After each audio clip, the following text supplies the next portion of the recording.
Good afternoon, everyone. Thank you, organizers, for the opportunity.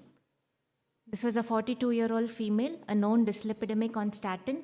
She had just completed her antitubercular therapy for a right-sided pleural effusion, and she presented with acute antral MI, ST elevation MI, cardiogenic shock, and acute pulmonary edema. Her echo showed regional wall motion abnormality in LAD territory. Ejection fraction was around 40%. She was started on inotropic support and non-invasive ventilation and taken up for primary PCI. So her angiogram done through right radial approach revealed a long osteoproximal 50 to 75% lesion extending from ostial LAD to mid LAD. There was TIMI3 flow and her circumflex and right coronary artery was normal.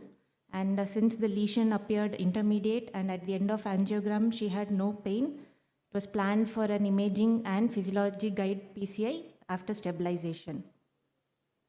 However, 4 days later, she developed chest pain. ECG showed ST elevation. Again, echo showed worsening of LV function. She was taken up for emergency PCI done through right femoral approach, and the check shots revealed a dissection extending from ostial LAD up to mid LAD with total occlusion of distal LAD. This is the angiographic images for comparison. And in view of an occluded vessel with ongoing angina, we had no choice but to proceed with a high-risk PCI. So BMW guide wire was, first BMW guide wire was entered and there was resistance at the level of second diagonal. So I thought we were in the false lumen and I placed it there. I took another BMW guide wire and negotiated it in the opposite direction. And then it entered the third diagonal and then it was redirected into the distal LAD. So then I performed an OCT run from left main to LAD and the OCT revealed a dissection with a totally compressed true lumen. The guide wire was confirmed to be in the true lumen. There was a large false lumen. And the dissection, the entry point was at the ostium of the LAD. And we can also note there was a dissection in the ostial left main and there was no evidence of atherosclerosis. So this is the detailed OCT cut sections. So there was a normal segment in distal LAD that measured around 2.5 millimeter. But distal to that, there was an isolated dissection segment. And then the entire true lumen was totally compressed. Guide wire was in the true lumen. There was a large false lumen and the distance of the false lumen extended for around 35 millimeter. And apart from that, there was a dissection noted in circumflex. So we performed a separate run from left main to circumflex and the dissection extended for a distance of 4 millimeter into the osteoproximal circumflex.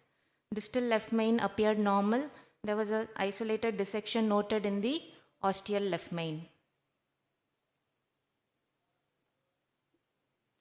So a 2.5 into 38 stent was deployed from proximal to distal LAD based on the distal reference diameter, and another 3.5 into 23 stent from proximal left main into overlapping the previous stent, and subsequent post dilatation with a 3 in 15 and 3.5 into 12 NC balloon.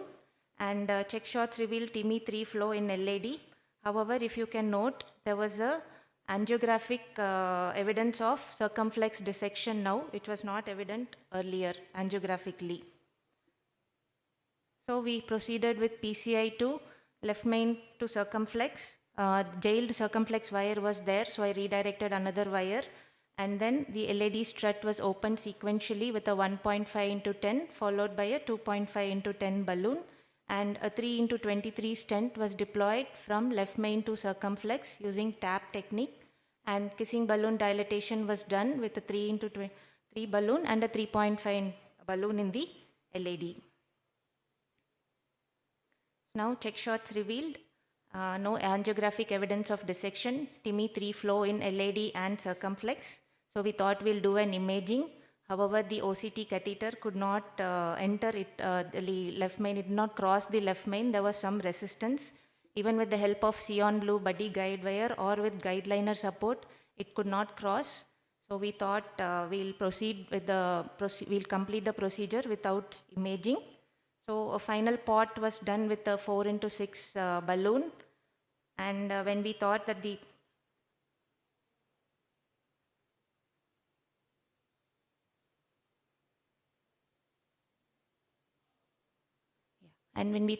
procedure was complete, the check shot revealed an osteoproximal dissection in the left main. So left main was again stented with another 4x12 drug-eluting stent, post-dilated with the same balloon. And this was the final shot, TIMI-3 flow in both the vessels. Patient was hemodynamically stable at the end of procedure. Blood pressure was around 100. She had no angina. The procedure took around 4.5 hours. She came for her 1 month follow-up, and so far she's doing well. So what could have been done differently? Maybe could I have done an imaging on the first day? Did heparin aggravate the issue? And I could have avoided multiple manipulations while trying to advance the OCT catheter. Osteoproximal left main dissection could have been secondary to that. Or should we have planned the second stent directly from osteal left main, since OCT showed a dissection in osteal left main? So the take-home message is SCAD can be commonly mistaken for atherosclerosis. Imaging in a case of young patients presenting with ACS, imaging must be done, and interventions in SCAD, generally manipulations must be kept to the minimal. Thank you.